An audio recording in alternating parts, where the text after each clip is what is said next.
Hi everyone, this is Jill from the North Woods. Well, we are on week 73 and boy, I gained a pound, 1.6 pounds, which is a real bummer. Like I said, I think that I am just getting used to the new dose again. I'm not going to fret about it. I am naturally the person who, as soon as one thing goes wrong, I try 57 different ways of fixing it. And then you just find out, oh, it's just you getting used to the drug, whatever. I'm not particularly worried about it. And we're coming into winter, which means that we are going to be able to, well, I don't want to say it like this, but I'm going to spend more time inside. So that will get me a chance to focus a little bit more on my indoor exercise. I want to get into a better exercise habit. I do a little bit in the morning, it's not enough. And if you are you one of these ring people with Apple Watch?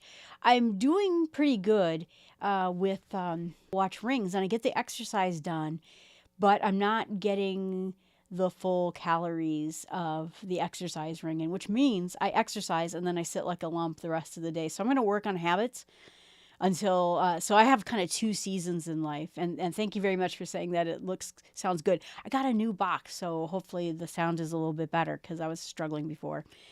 I have two seasons in my life. One is like March through September, where I'm out there hiking and catching birds, and I'm not catching birds, I'm looking at birds, and I'm tired. And then I have to do yard work, and then I'm mowing, and I'm exhausted. And by the time September rolls around, I nearly fall apart in every September. It's just hilarious. I'm just like a big pool of whatever by the time September rolls around. And then October rolls around, and it's too cold to do anything. And so that's when I really start working on habits, catching up on my sleep. I'm working very hard on new recipes, cooking. I bought a new set of non-poisonous pots and pans. If they, remember like the Teflon, well, that ended up being bad for you and all that other stuff. But so this winter, I'm going to really work this and focus very hard on my skills and on my habits. And, then March comes along and then it starts warming up again. I'm going to be out in hiking season, but I'm hoping I'm going to be done. I'm going to be done with the dieting phase of this. And like I said, I don't know what we're going to do after that.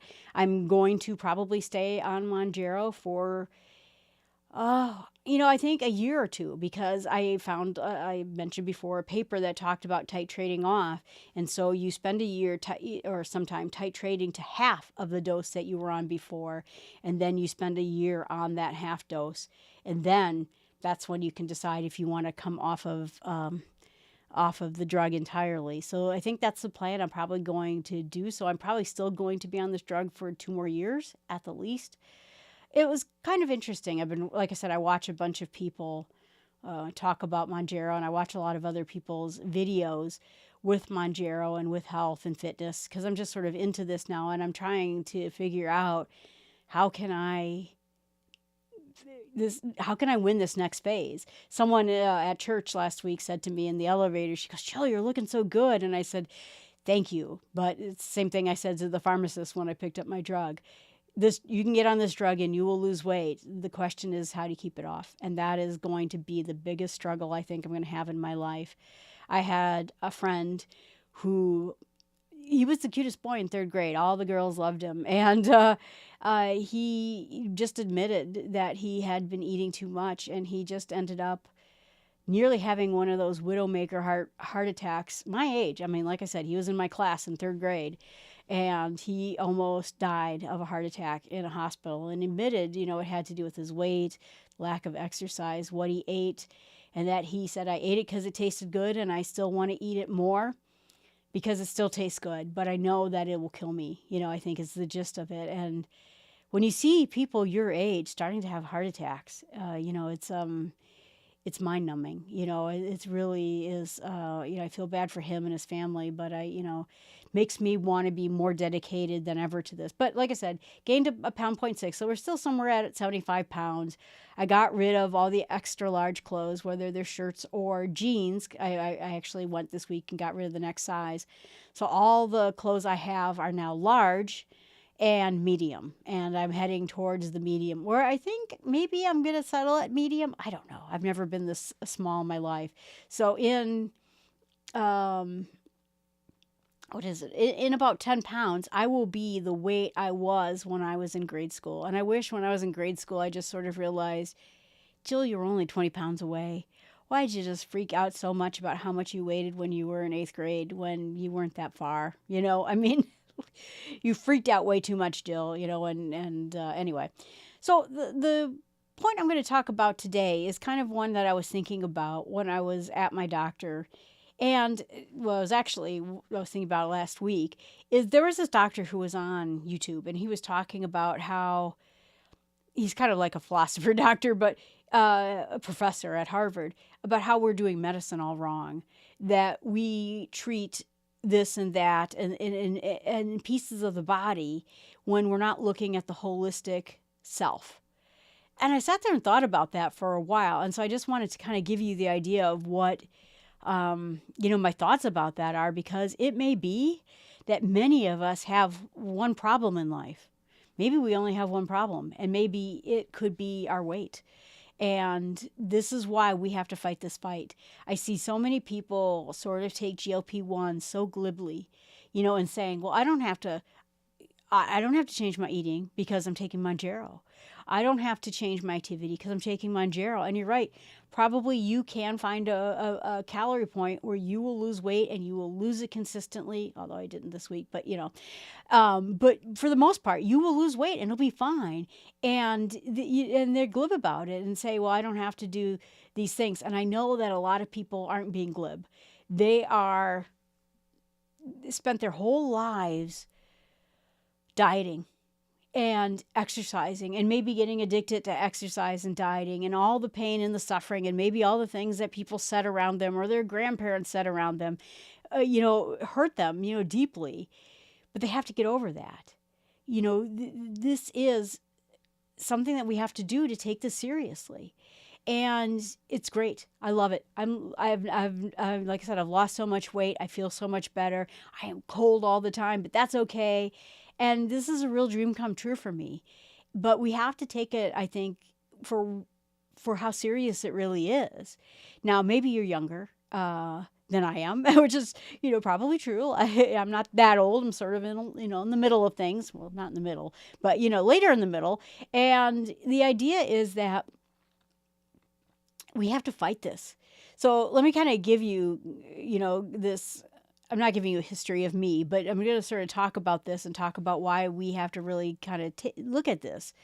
So, we see doctors and we go to the doctor every year and the doctor gives us a specialist, right? I had to go see a skin doctor because my hands were cracking and I was like allergic to everything on my skin. And then my feet started hurting and plantar fasciitis and your arches crashed and all this other stuff. So we're going to send you to a shoe doctor. And no, your blood sugar's high. We're going to have you talk to an endocrinologist. And then I told you that I had problems with basically hormones. I'm not going to go into it, but I basically nearly gave myself cancer, and it was the kind of cancer that had no cure. Had I had this cancer, that would have been the end of me in probably a very short period of time. So then they go send you to a doctor and you go get surgery and, try to see what we can do to help you prevent that cancer, or if you have the cancer, cure it. And then you start getting fatigued. I started having problems of fatigue, which now I see was probably related to the sugar in my bloodstream. But so then they go see, let's take a bunch of blood labs and do this. And all of a sudden you start realizing I had all these problems. I remember at one point I threw my back out, and gosh, it sounds depressing, but you know what I mean? Like in my mind, I was having this problem, that problem, this problem, that problem. And maybe it was just getting older, and that's just what getting older is. And then my blood pressure started going up and my cholesterol started going up. And then my glucose started going up and my blood pressure started going up. And you say, well, you know what? That's just kind of the way life is. And then when I was listening to this doctor talking about how we in the medical, I'm not a doctor, so don't listen to me in this kind of way as a doctor, but as a patient, he's saying that we keep treating each individual thing instead of looking at that person as a whole human being. And I sat there and I thought about this for a really long time. Maybe I had one problem that had 1,000 symptoms. that ran through quality, through everything in my life quietly. My lack of desire to exercise or move, to be able to walk down the street, to feel comfortable in my own skin, not to mention the health problems I just talked about. Perhaps I just had one problem. And now that I've been taking GLP-1s and I dropped 80 pounds in this, maybe that one thing has gone away. And that's what we're going to kind of talk a little bit about and sort of talk about weight and the side effect of it.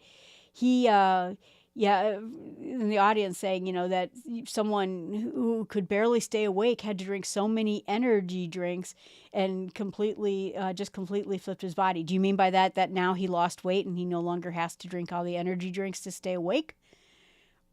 Or are we still working on the fixing thing? I'll let you answer here for a minute. But I just started thinking about it. Like I said, I busted my ankles, to the point where I couldn't walk for 2 years. And I thought, oh, well, that is just because I went and walked too much and I was hiking too much, and maybe my shoes were bad, and and so I had swelling in my feet. The whole thing. I got creams and orthopedics and surgery, and I got medication and all these things that I was trying to do.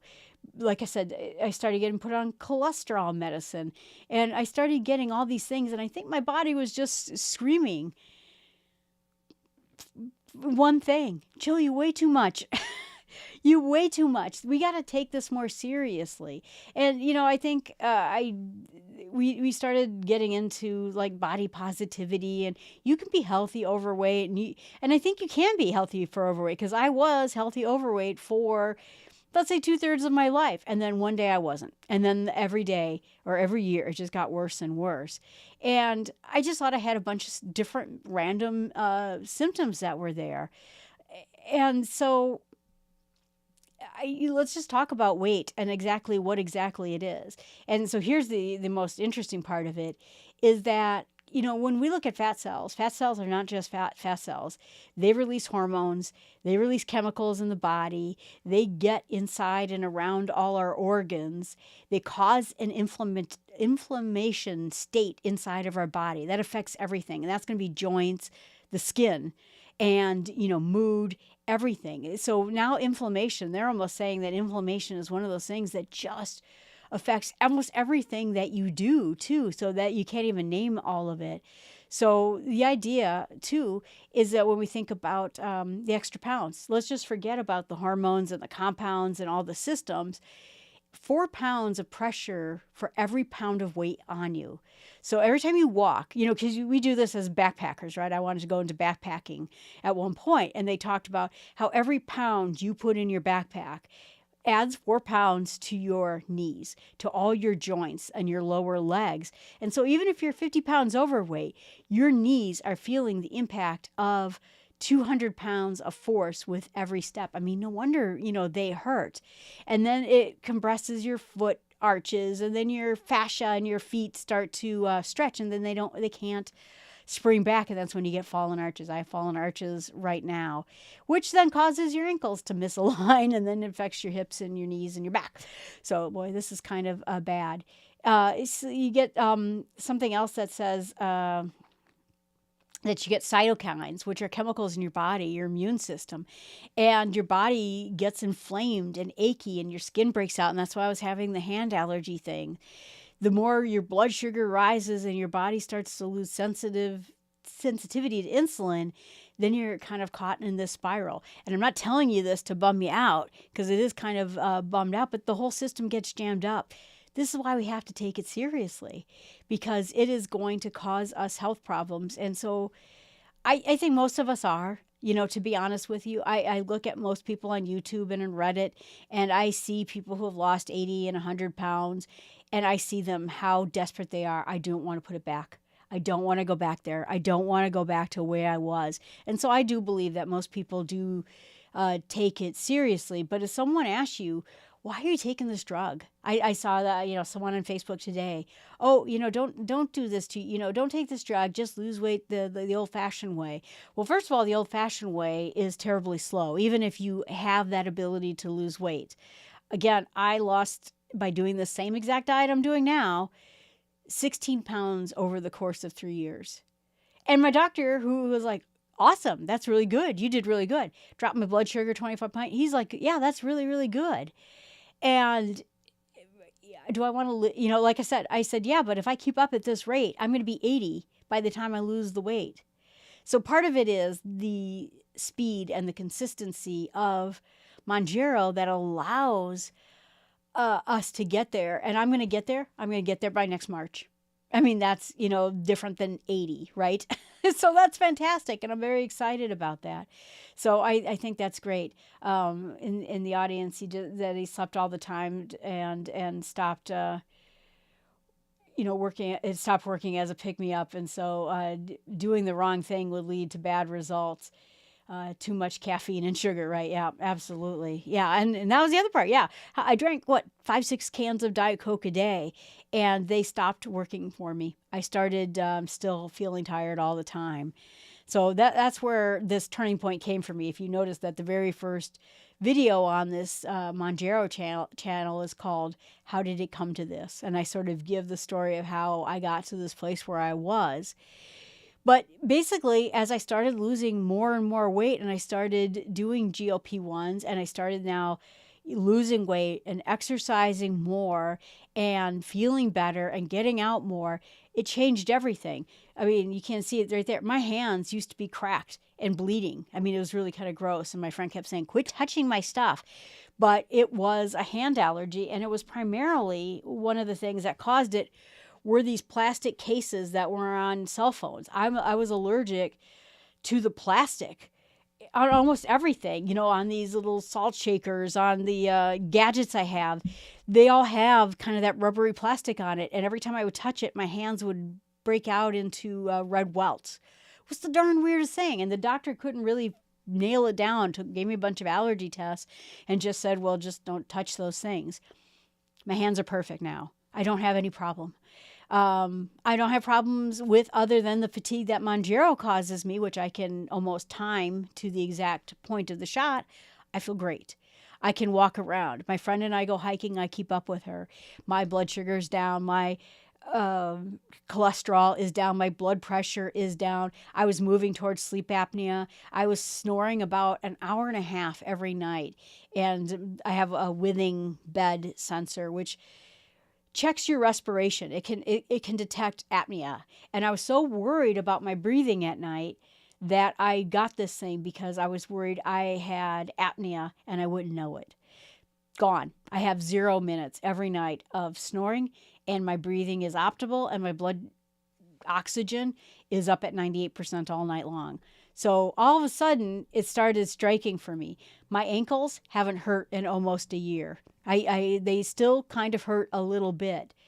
It's kind of like the one big, I guess, domino theory in weight, in life, is that for some people it's weight. For me, it was very clearly weight. For other people, it's not getting enough sleep. I don't know what's going on with your friends, but it could be that they're not getting enough sleep, and so they're trying to compensate with caffeine, and eventually they're going to lose out. Or it could be diabetes, or it could be alcoholism, something that you're doing that is causing the most damage in your life.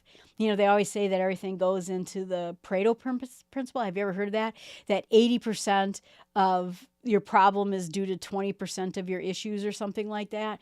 Like you may spend 80% of your money on 20% of a bad thing, and that's the idea, is that maybe most of the health problems we have in our lives is part of a domino system. That for me, it was my weight. It was causing bad ankles, bad knees, fatigue, sleeping problems, hand issues. It caused the almost cancer I had in my system, all my bad blood tests, and losing 80 pounds.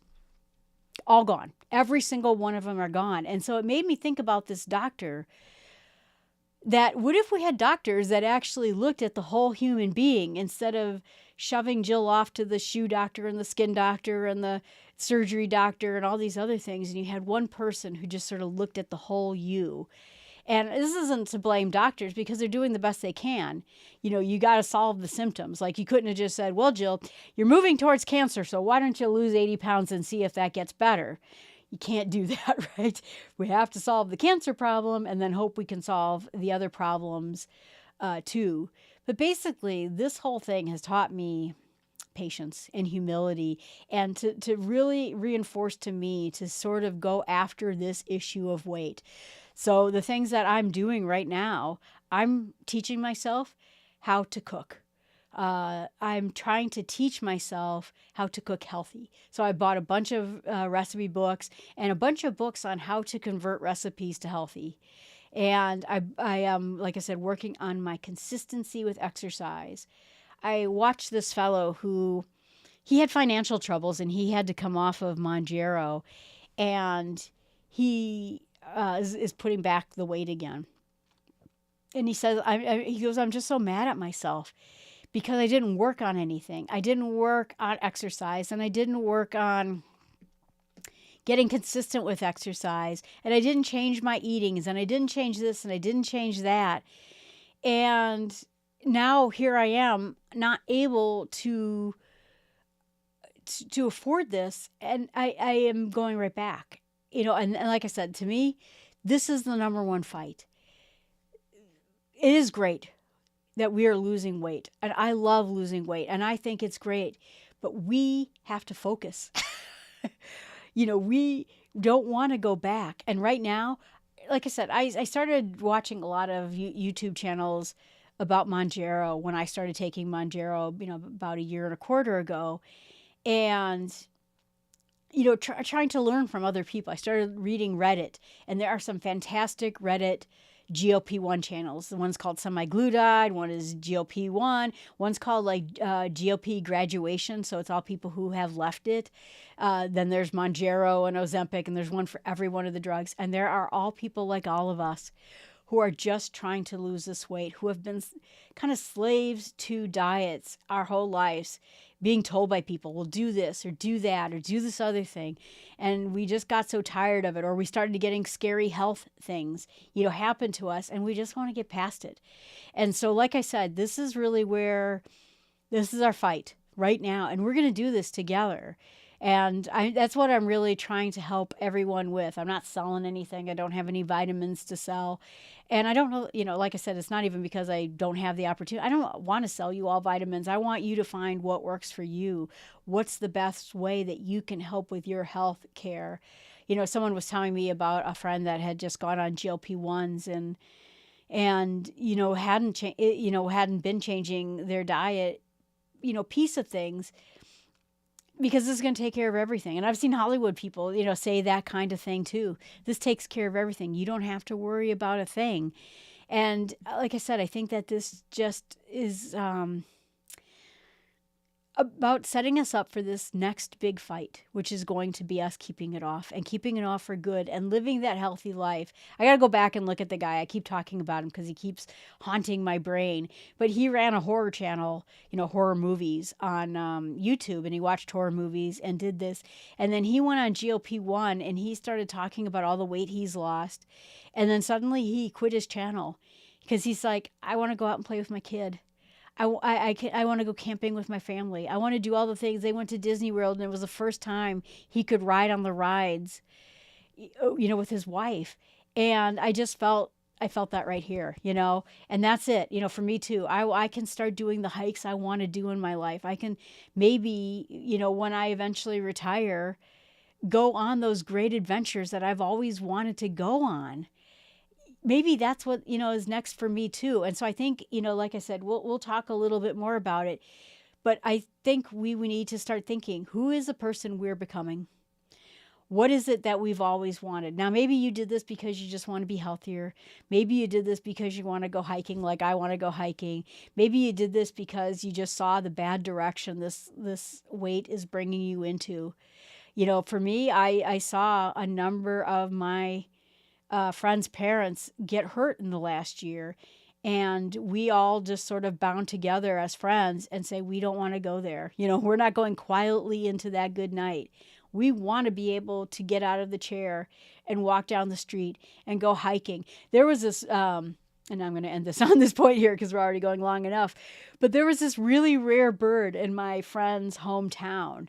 It's a snowy eagle. And a snowy eagle shows up in the town and was down the street in the park, really close to where she grew up. So she goes to her parents and like, Mom, Dad, there's this very rare bird right, like 2 blocks away. And they're like, oh, that's nice, honey. And we were walking to the park and I said, I can't believe they don't want to come see this with us. This is amazing. We'll never get a chance to see this bird again, And then I started thinking, it's probably part of it is that you get tired. It's harder to get out of the chair. It's harder to get up. And so we're doing all of this so we don't go quietly into that good night. So like I said, that's the thing for me. I never was the girl who wanted to fit in the size 3 dress and be all pretty, which is good because I don't think I'd get there. But what is it for you? Start thinking about it. Why is it you want this so much? And then start thinking about, like I said, the things that got you here. How did this happen? I know now that some of this is my ADHD. Some of this is just me I'm a lazy person. I have to tell you. Now, maybe mentally I'm not lazy. I'm always reading books. I'm always knitting. I'm always doing something mentally, but I am never doing anything physically. And I know that about myself, and I'm going to fight that. I don't know any recipes.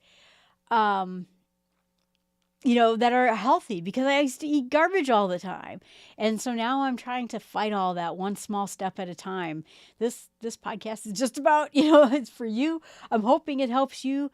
But, go ahead and I don't know how many people we have listening, but I mean, do you have goals when it comes to your health that you want to go do? We'll talk a little bit more in the next coming weeks about what do we do. But what is it you want for yourself that you're not getting, or that you're worried you're not going to have if you keep down, whatever sort of health path you're on? That's what we need to do. So for the listeners, because I do believe the chat gets removed after the live show is over with.